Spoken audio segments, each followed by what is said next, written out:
కడలి సత్యనారాయణ ఆమె ఈ మధ్య కొన్ని వ్యాఖ్యలు అయితే చేసింది. అంటే ఆ మగాళ్ళని విమర్శిస్తూ, అంటే అన్ని మాటలన్నీ మగాళ్ళని విమర్శించినట్టే ఉన్నాయి. అంటే ఆడవాళ్ళకైతే సొంత ఇల్లు ఉండదు, ముందేమో నాన్నకు ఉంటది, నాన్న ఇల్లు అవుతుంది, పెళ్ళైన తర్వాత మొగుడు ఇల్లు అవుతుంది, మాకు ఇల్లు ఎక్కడ ఉంది అని చాలా వ్యాఖ్యలు అయితే చేసింది. దాని మీద మీరేమంటారు? ఆమె చెప్పింది కరెక్ట్, అలాగే ఉండాలని చెప్తున్నాను. ఎందుకంటే మన ధర్మ శాస్త్రంలో ఖచ్చితంగా ఉంది, అసలు ఆడవాళ్ళకి సొంత ఆస్తి ఉండడానికి అర్హత కూడా లేదు.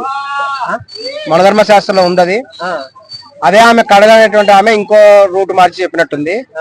అందులో ఎలా ఉందంటే, ఒక ఆడ మనిషి అనేటువంటి ఆమె తన సొంతగా చేయడానికి ఏది కూడా అర్హత లేదు. ఎందుకు అర్హత లేదు? ఎందుకంటే ఆమె చిన్నతనంలో కూడా పుట్టి పెరిగినప్పటి నుంచి కూడా తన తండ్రి ఆధీనంలో ఉండాలి. కాబట్టి తన యొక్క తండ్రి గృహమే ఆమె గృహం అవుతుంది. తర్వాత తండ్రి అనేటువంటి ఆమెని దానం చేస్తాడు. యాక్చువల్ దీన్ని కన్యాదానం అంటారు. ఆడవాళ్ళకి అసలు ప్రేమించే అర్హత కూడా లేదు. దీన్ని కన్యాదానం అంటారు. తల్లిదండ్రులు ఈ యొక్క అమ్మాయిని దానం చేస్తారు ఒక పురుషుడికి. దాన్ని పెళ్లిలో జరిగే ప్రక్రియ అదే కన్యాదానం అంటారు దాన్ని. అప్పుడు ఆ వ్యక్తి కూడా తన తల్లిదండ్రుల సలహా మేరకు అంగీకారంతో కూడా అమ్మాయిని స్వీకరిస్తాడు. అంటే ఇప్పుడు ఆడవాళ్ళకి అసలు సొంత నిర్ణయాలు తీసుకునే స్వేచ్ఛ లేదంటారా? స్వేచ్ఛ ఉంది. స్వాతంత్రానికి పూర్వం మనధర్మ శాస్త్రం అమల్లో ఉండేది. అప్పుడు భారతదేశం అగ్రదేశంగా ఉండేది. కారణం అప్పుడు ఆడవాళ్ళకి కూడా ఈ యొక్క ఆస్తి హక్కు ఉండేది కాదు. ఆ విధంగా చిన్నప్పుడు వాళ్ళ నాన్న ఇంట్లోనే ఉండేది. పెళ్ళైన తర్వాత భర్త దగ్గర ఉంటుంది. భర్త దగ్గర ఉండి భర్త పోషిస్తాడు ఆమెకి. ఆమె పెద్ద బయట కష్టపడాల్సిన అవసరమే లేదు. హ్యాపీగా వంటింట్లో కూర్చొని వంట చేసుకుంటూ నీడ పట్ల ఉండొచ్చు. ఎండలో ఎండాల్సిన అవసరం లేదు, వాళ్ళలో తడవాల్సిన అవసరం లేదు. హ్యాపీగా ఇంట్లో జీవితం గడపచ్చు. తర్వాత భర్త కూడా ముసలివాడు అయిపోయిన తర్వాత తన పిల్లల దగ్గర ఉంటుంది, అదే కుమారుల దగ్గర ఉంటుంది. ఇక్కడ టోటల్ గా చూసినట్లయితే ఆమెకు ఆస్తి అనేటువంటిది ₹1 కూడా ఉండదు. కానీ ఆస్తి అనుభవించేది మొత్తం ఆడవాళ్లే.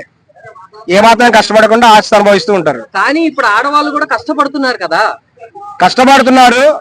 దానివల్లే ఈ రోజున సమాజం ఇలా అయిపోయింది. ఒకప్పుడు ఆడవాళ్ళు కూడా భర్త మాటకి ఎదురు చెప్పేవాళ్ళు కాదు, తండ్రి మాటకి ఎదురు చెప్పేవాళ్ళు కాదు. ఈ రోజున ఎప్పుడైతే కూడా స్వాతంత్రం వచ్చిన తర్వాత వాళ్ళకు కూడా కొన్ని హక్కులు కల్పించారో ఈ రోజున వాళ్ళు క్వశ్చన్ వేస్తున్నారు. ఎందుకో నేను కూడా సంపాదిస్తున్నాం కదా, మొగుడు మాట ఎవడినట్లేదు. నాకు తెలిసి ఉద్యోగం చేసే వాళ్ళలో 90% మొగుడు మాట వినరు.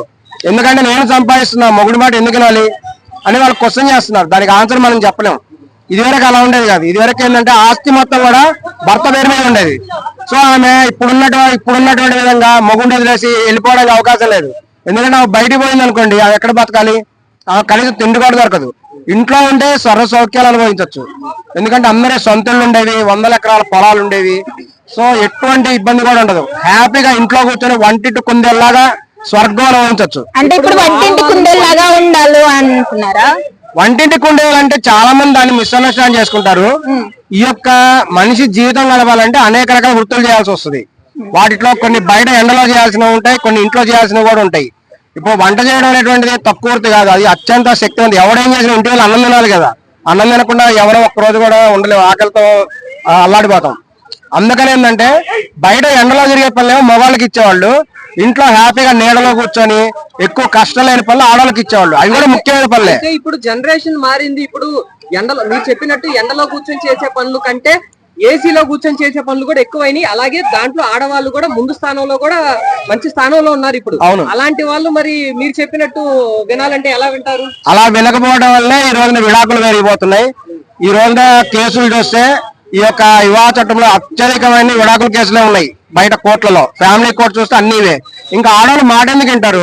వాళ్ళకి ఏంటంటే ఈ విడాకులు తీసుకోవడం అనేటువంటిది ఇప్పుడు ఒక ఈజీ పద్ధతి అయిపోయింది. ఎవరో మొగుడి పెళ్లి, ఎవరో ఒకటి పెళ్లి చేసుకోవడం, 1 సంవత్సరం కాపురం చేయడం, బయటకు వచ్చి 498 కేసు పెట్టడం, భరణం అడగడం, 50 లక్షలు, ₹1,00,000. ఓన్లీ అమ్మాయిలే చేయట్లేదు కదా, అబ్బాయిలు కూడా చేస్తున్నారు కదా విడాకులు అన్నది.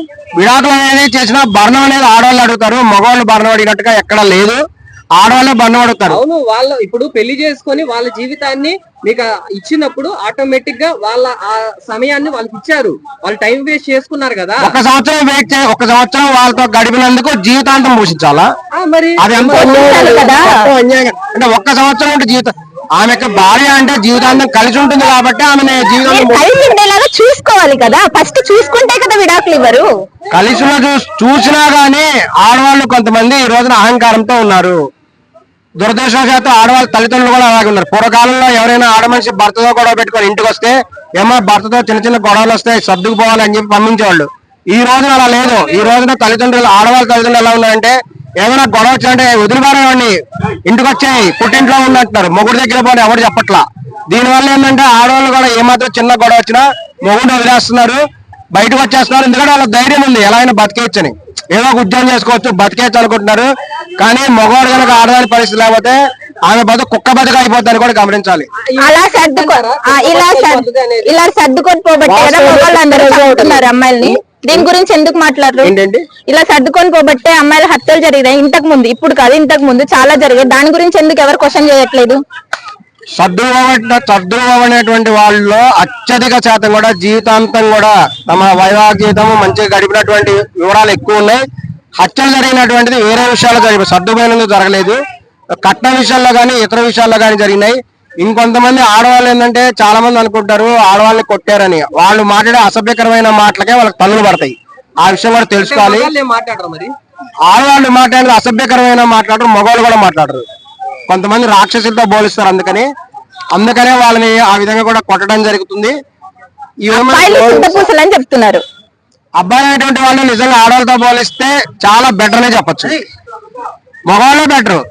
ఈ రోజు మీరు బయట చూడండి, అది అమ్మాయిలా అనే అనట్లేదు, ఆ ఉద్దేశం చెప్పట్లేదు. మగ ఆడ జెండర్ తీసుకోండి, మేల్ ఆర్ ఫిమేల్. మీరు బయట కుక్కలు చూడండి, కుక్కలు ఆడ కుక్కలే కరుస్తాయి, మగ కుక్కలు కరవు. ఆ విషయం తెలుసా? ఎప్పుడైనా నడుస్తాయి ఆడకుక్కలు? ఆడకుక్కలే కరుస్తాయి, మొక్కలు అసలు బయట కరవదు. మీరు గమనించుకోండి, ఎప్పుడైనా మిమ్మల్ని కుక్క కరిస్తే దాన్ని వంక చూడండి. అది ఆడ థియరీ, అది థియరీ. ఆడకుక్కే కరుస్తాయి, మొక్కలు కరవు. 90% ఆడకుక్కలే కరుస్తాయి. ఇప్పుడు ఈ వీడియో చూసిన తర్వాత మహిళా సంఘాలన్నీ ఇది వాస్తవము, ఏం చేస్తారు?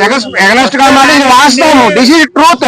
నిజానికి ఎవరు భయపడక్కర్లేదు, ఇది నిజము. నిజానికి ఎవరు భయపడలేదు, వాస్తవమే కదా, వాస్తవమే కదా అది.